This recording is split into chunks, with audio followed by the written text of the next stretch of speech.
Hello my students, आज की special video के अंदर हम सीखने जा रहे हैं कि किस तरह से हम अपनी हैंड राइटिंग को इम्प्रूव कर सकते हैं। बहुत से स्टूडेंट ये सोचते हैं कि हम अपनी हैंड राइटिंग कभी भी इम्प्रूव नहीं कर पाएंगे या हमारी हैंड राइटिंग इतनी खराब है कि इसको इम्प्रूव करने में काफी टाइम लग जाएगा। लेकिन स्टूडेंट्स, मैं आपको ये बता दूं, ये मैंने प्रैक्टिकली अपने स्टूडेंट्स पे चेक किया हुआ है कि अगर आप थोड़ी सी अटेंशन इसकी तरफ दे दें तो विद इन 1 मंथ आपकी राइटिंग बहुत खूबसूरत हो सकती है। मेरे पास जो अपने स्टूडेंट्स हैं, बहुत से उनकी हैंड राइटिंग इतनी अच्छी हो गई है कि समटाइम मुझे देखने में पहचानना मुश्किल हो जाता है ये मैंने लिखा है, इस बच्चे ने लिखा है। और कुछ स्टूडेंट तो ऐसे हैं जो मुझसे भी ज्यादा अच्छा लिखते हैं।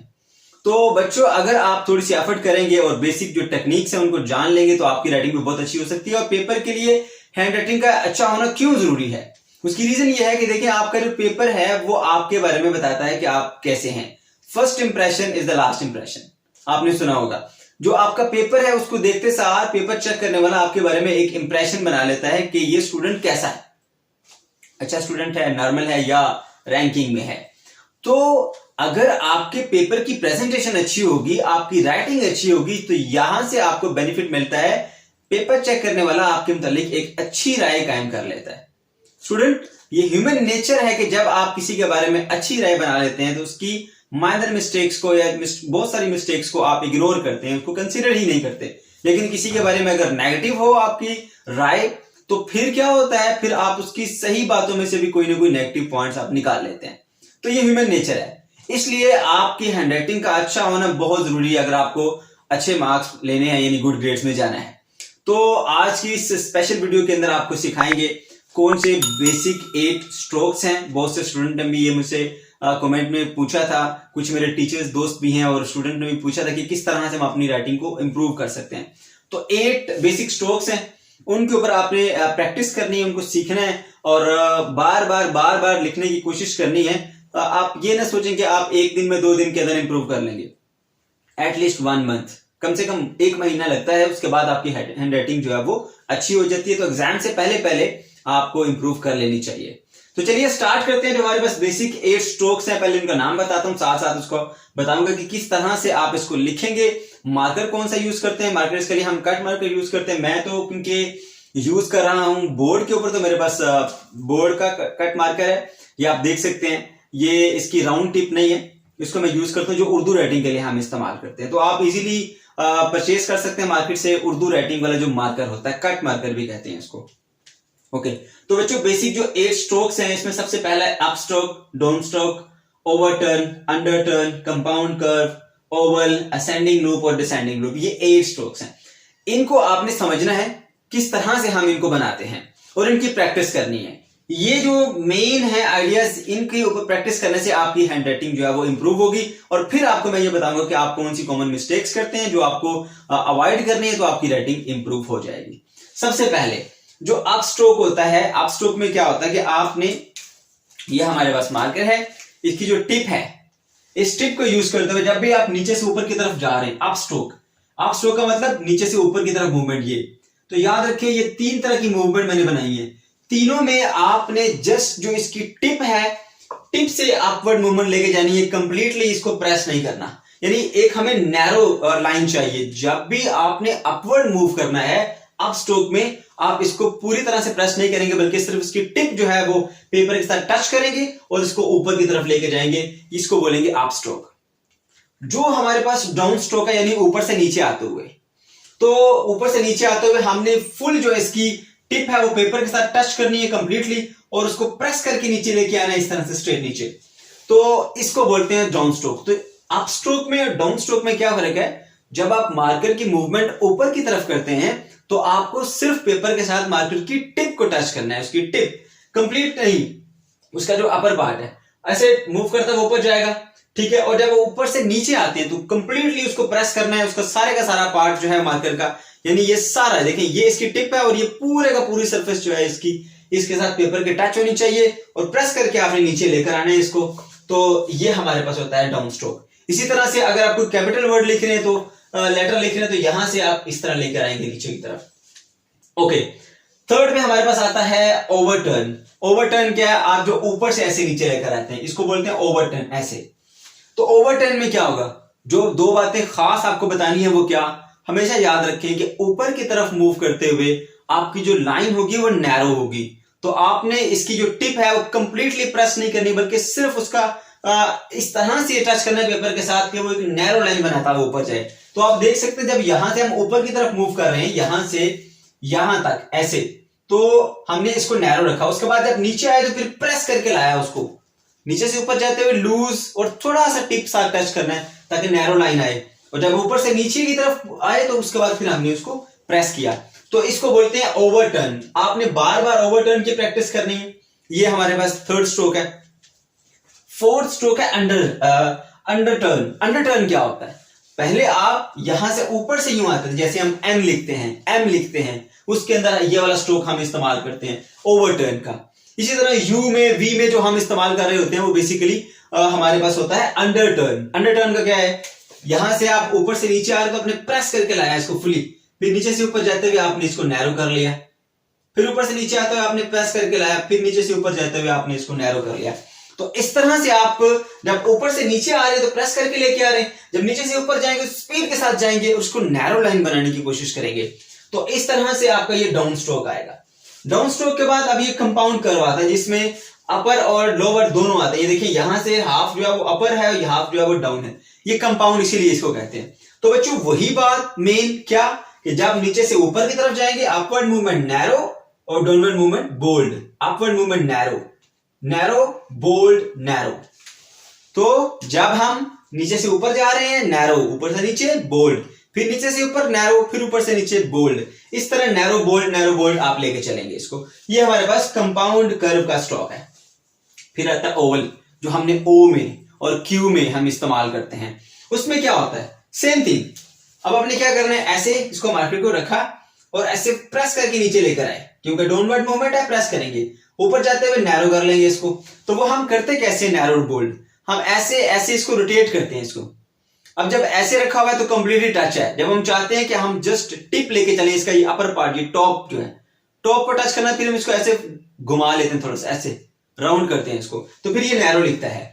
ओके, तो अब यहां से ये इस तरह से यूं जाएंगे, ऊपर जाते हुए फिर हम नैरो कर लेते हैं। बिल्कुल सेम ही अब हमारे पास असेंडिंग लूप और डिसेंडिंग लूप है। असेंडिंग और डिसेंडिंग लूप में क्या होता है? ये जो हमारे पास पी है, ये देखिए ऊपर से ऐसे नीचे लेके आ रहे हैं, ऐसे ये लूप है और ऊपर से नीचे लेके आ रहे हैं। डिसेंडिंग लूप में क्या होता है? हमारे पास बेसिकली ये हम नीचे से ऊपर लेकर जाते हैं। तो बच्चों यहां देखिए ये ऐसे ऊपर आते हैं, इस तरह से ऊपर से नीचे, ठीक है, यहां से यूं, और ये हमारे पास होती है डिसेंडिंग लूप, नीचे से ऊपर की तरफ जा रही है। ओके, तो यहां पे आपने जब नीचे से ऊपर मूव किया तो वही बात जो मैंने आपको बताई है कि नैरो करना है और ऊपर से नीचे आते हुए प्रेस करके नीचे लेके आएंगे फुल टिप को, ताकि वो बोल्ड लिखे। फिर नीचे से ऊपर जाते हुए नैरो, ऊपर से नीचे आते हुए बोल्ड। और सेम थिंग है, यहां से आप स्टार्ट करते हैं तो बोल्ड लेके आते हैं, आप ऊपर से नीचे आ रहे हैं, फिर यहां से यूं जाते हुए आप इसको नैरो कर लेते हैं। तो ये थे हमारे पास 8 बेसिक स्ट्रोक्स। आपने क्या करना है, अपनी इंग्लिश वाली कॉपी ले लेनी है जो आपको 2, 3, 4 क्लास के अंदर आपने यूज की होगी, वही कॉपी लेके बार बार इसकी प्रैक्टिस करनी है। ये जो 8 स्ट्रोक्स है ना, सबसे पहले आपने इस तरह से इसको ऐसे मार्कर को रख लेना है और इसको इस तरह से इसकी प्रैक्टिस करते जाना ऐसे। और आपने कोशिश क्या करनी है, इसके अंदर ये तमाम की तमाम लाइन जो है वो पैरेलल होनी चाहिए, इसमें कोई भी लाइन टेढ़ी ना हो। ये तो आपकी तमाम जो लाइंस है वो पैरेलल होनी चाहिए। दूसरी चीज के देखें, इसका जो साइज होना चाहिए वो सेम होना चाहिए। ऐसा नहीं कि आप एक लाइन छोटी लगा रहे हैं ऐसे, फिर एक लाइन बड़ी लगा रहे हैं, फिर एक लाइन छोटी लगा रहे हैं, फिर एक लाइन बड़ी लगा रहे हैं। ये नहीं करना आपने, क्योंकि ये चीज जो है वो राइटिंग को खराब करती है। आप जब इसकी प्रैक्टिस करेंगे तो आपके जो अल्फाबेट्स हैं automatically equally in size produce होंगे। तो इसकी प्रैक्टिस करने के बाद आपका हाथ जो है वो इस तरह सेट हो जाएगा कि आप वो इक्वल साइज के अल्फाबेट्स लिखेगा। ओके, इसी तरह जब आप नीचे से ऊपर जाते हैं तो ये नैरो इस तरह से ऊपर लेके इसको भी ले जाते हुए कोशिश करनी है कि आपने इसका जो साइज है वो सेम रखना है। तो पहली जो मिस्टेक, बड़ी मिस्टेक वो क्या होती है कि हमारे जो वर्ड का अल्फाबेट का जो साइज होता है वो एक जैसा नहीं होता।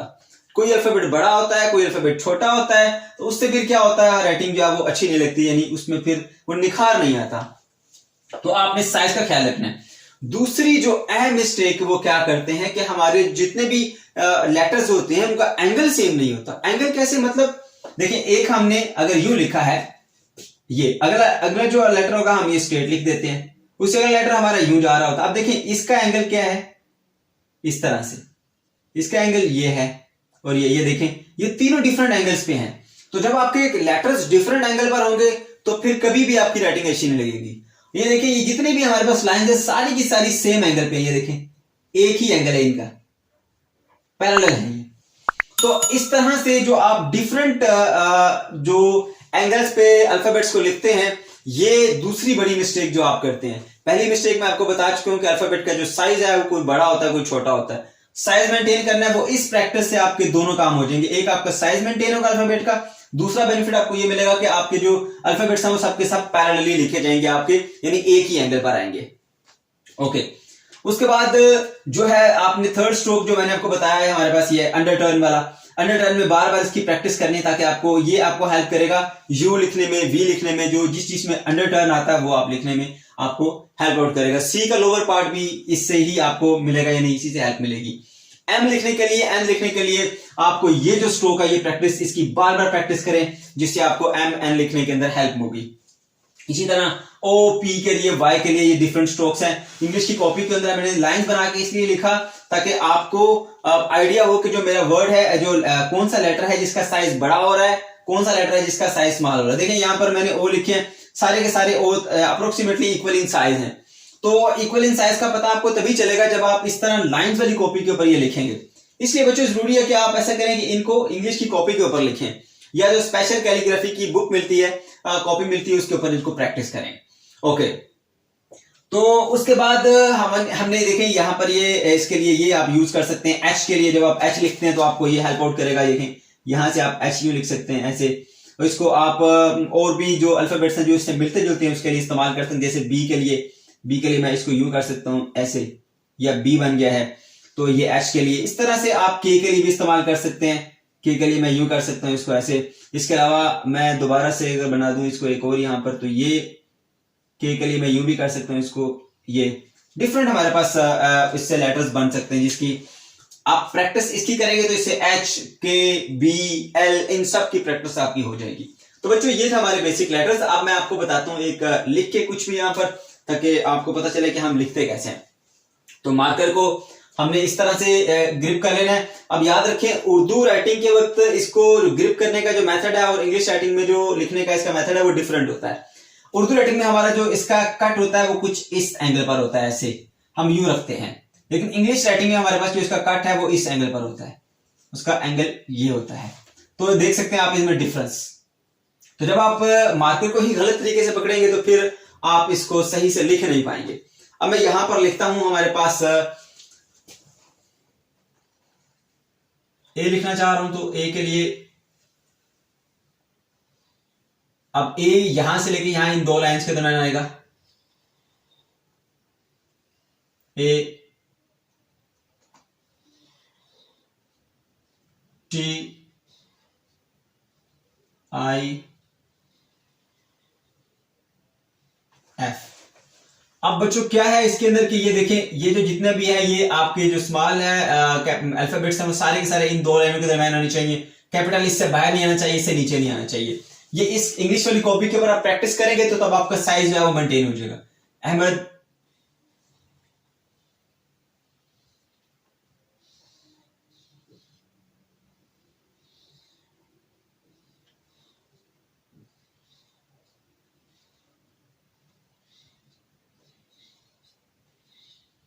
तो इस तरह से आप देख सकते हैं कि जो अल्फाबेट का जो साइज है वो अप्रोक्सीमेटली इक्वल हो गया और एंगल भी अप्रोक्सीमेटली सेम है। तो इस तरह से आप अपनी राइटिंग को जो है वो इंप्रूव कर सकते हैं। तो ये थी हमारी आज की वीडियो। अगर आपका कोई क्वेश्चन हो तो कमेंट सेक्शन के अंदर आप जरूर पूछ सकते हैं।